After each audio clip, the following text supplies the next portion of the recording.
The following is an encore presentation of Everything Everywhere Daily. The Roman Empire at its height was a juggernaut. However, during the 3rd century, almost everything fell apart. In fact, for a brief period of time, it arguably did. It suffered from invasions, plagues, a collapsing economy, lower agricultural productivity, and numerous political assassinations. They eventually solved their problems, but in the process, the entire empire was changed forever. Learn more about the crisis of the 3rd century and how the Roman Empire almost collapsed on this episode of Everything Everywhere Daily.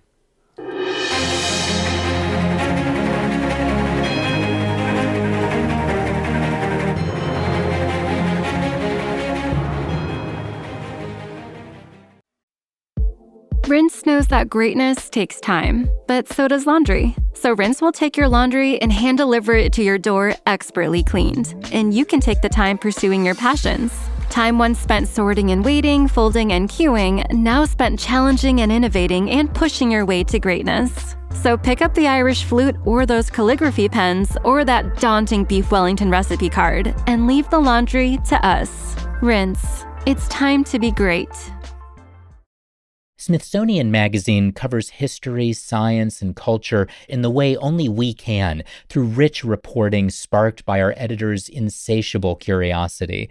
On our podcast, there's more to that. Meet the magazine's journalists and hear what they think about the biggest issues of our time. How can Renaissance art help us understand climate change? Why are the Northern Lights suddenly so visible everywhere? What are the unexpected roots of the American Revolution? Subscribe to There's More to That today and find out how much more there is to almost everything, wherever you get your podcasts. Before I start this episode, let me give you fair warning. This period in Roman history had a lot of imperial turnover, and most of the emperors were not ones that you have heard of before. Most of them had unusually short tenures, came to power through their predecessor's assassination, and were assassinated themselves. Other than getting some coins made with their faces on them, few of them had any lasting impact on Roman civilization or world history. Historians have dubbed the period in Roman history from the years 235 to 284, a 49-year span that saw the empire almost fall apart, the crisis of the 3rd century. Before this period kicked off, several macro-level problems paved the way for the crisis, and some of which continued to take place during the crisis, which made this period so bad.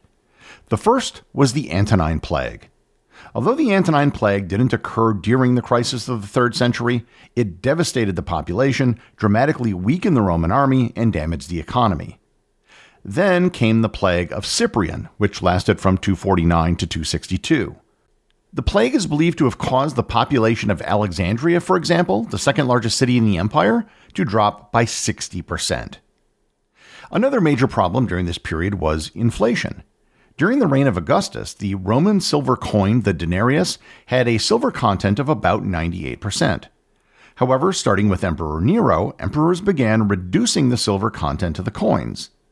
At the start of the crisis, the silver content of the denarius was about 50%, and it dropped precipitously during the crisis. The debasement of the currency was mostly to pay for armies. They could effectively raise money by using the same amount of silver to make more denarii coins.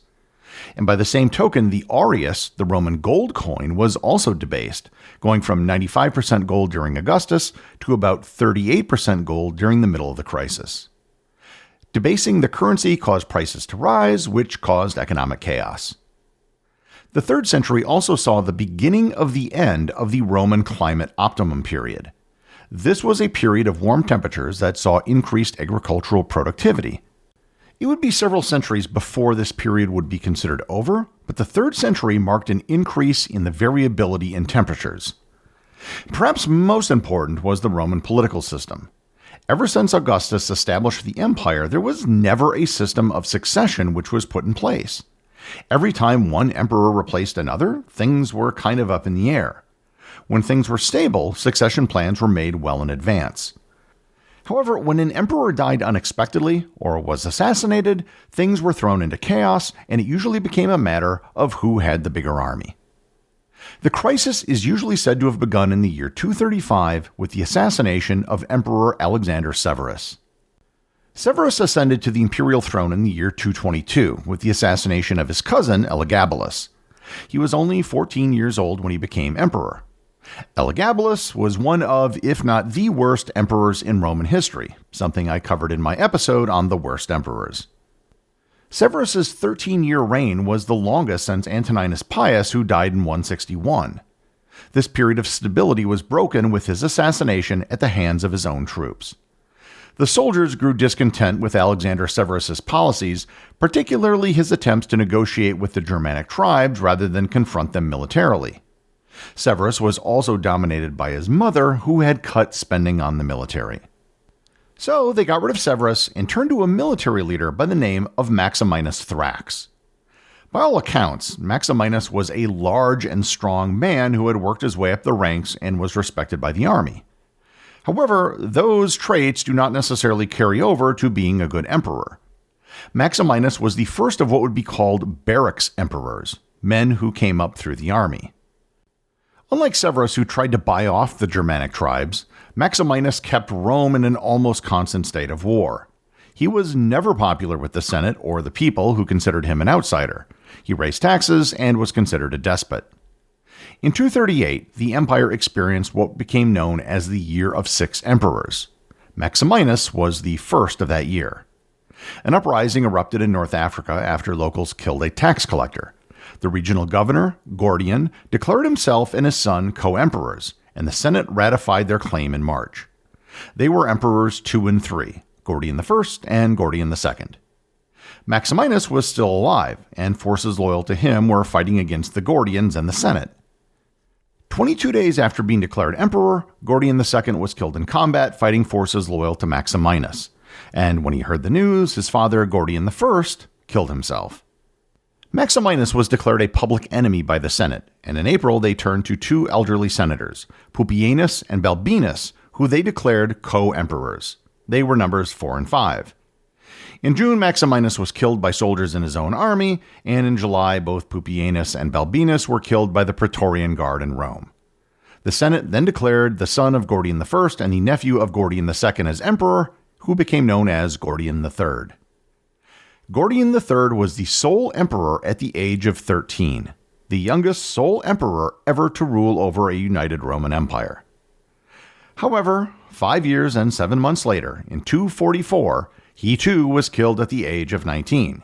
He died under mysterious circumstances while at war with the Persians. He's widely believed to have been murdered, most probably at the hands of the leader of the Praetorian Guard and the man who succeeded him as emperor, Philip the Arab. Philip and his son, Philip II, also ruled for 5 years and 7 months. A usurper named Disce claimed the throne and started a civil war. In 249, both Philip and his son were killed at the Battle of Verona by the forces of Decius, and Decius was then declared emperor. I think you probably realize by now that the 3rd century was a very bad time to be a Roman emperor. In 251, less than 2 years after becoming emperor, Decius is killed in battle against the Goths, marking the first time a Roman emperor died in combat against a foreign enemy. The Senate then taps Decius' son, Hostilian, as emperor. In a shocking turn of events, Hostilian wasn't assassinated or killed in combat. About 4 months after he became emperor, he died of the plague. The death of Hostilian probably wasn't a bad thing insofar as the Danubian legions had declared someone else emperor, Trebonianus Gallus. Trebonianus Gallus lasted for a little over 2 years before his troops assassinated him in favor of a provincial governor by the name of Aemilian. Aemilian lasts 2 months before, surprise, he's murdered by his own troops. In 253, the Rhine legions declare for another provincial governor named Valerian. Valerian declares his son Gallienus co-emperor. However, Valerian does something that hasn't been seen before. He splits the empire between him and his son, with his son taking the west and he the east. There was a reason for this. Everything was starting to fall apart. The Persians were invading Roman lands in the east. They or their vassal states had conquered Antioch and Armenia. Valerian set about taking the Roman lands back, which he was initially successful in doing. However, in 260, while fighting the Persians, Valerian was not killed in combat or assassinated. Something worse happened. He was captured alive by the Persian king Shapur I. The reason why his capture was worse than death was because it was a huge sign of weakness for Rome. Valerian ended up dying in captivity, and there were many rumors as to how he was killed. These include being forced to drink molten gold and being flayed alive, but there's nothing conclusive either way. Gallienus was now the sole emperor, but he faced a crisis. Provinces in both the east and the west declared their independence from Rome. In the west, the Gallic Empire was declared in the provinces of Gaul, Britannia, and Hispania under Marcus Cassinius Latinius Postumus. In the east, Queen Zenobia established the Palmyrene Empire in the eastern provinces, which included Syria and Egypt. For another 8 years, Gallienus ruled as emperor, unable to reunify the empire. In fact, it got worse because in 267, the Goths broke through the defensive lines to sack Roman towns in the Balkans and Greece, including Athens. Finally, in 268, Gallienus received the reward that most 3rd century emperors received when his own troops assassinated him.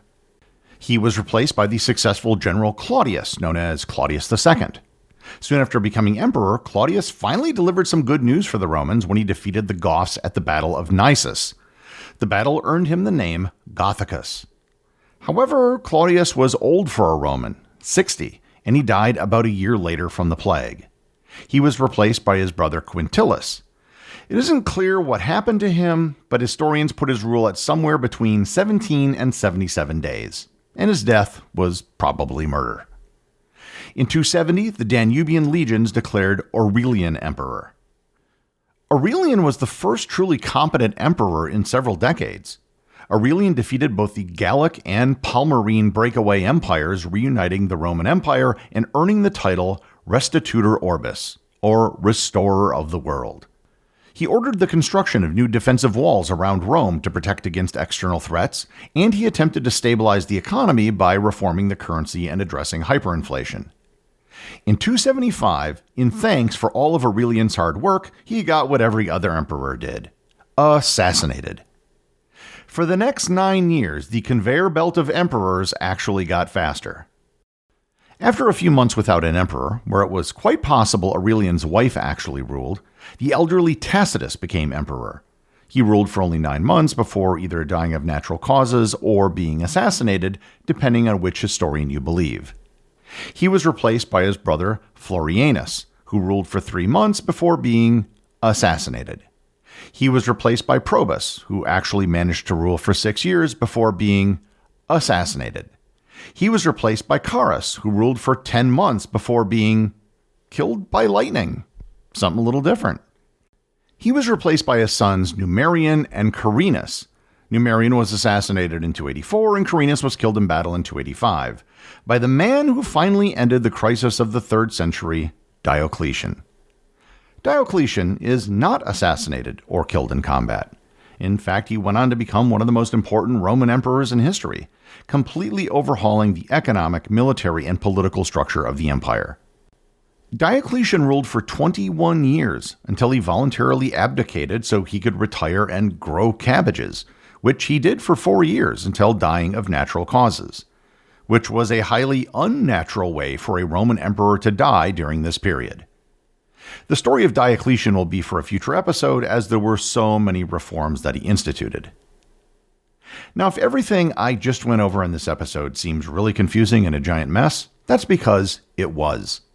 There were people in the outer fringes of the empire who had no clue who the emperor was for much of this period because the job was being changed so frequently. If things had gone slightly different, the Roman Empire might have ended in the 3rd century, almost 200 years before it did actually fall in the West. And the only reason it didn't fall apart was really due to luck and the fact that the right emperors came along at just the right time. The executive producer of Everything Everywhere Daily is Charles Daniel. The associate producers are Austin Oetken and Cameron Kieffer. My big thanks go to everyone who supports the show over on Patreon. Your support helps make this podcast possible. And I also want to remind everyone about the community groups on Facebook and Discord. That's where everything happens that's outside the podcast, and links to those are available in the show notes. As always, if you leave a review on any major podcast app or in the above community groups, you too can have it read on the show.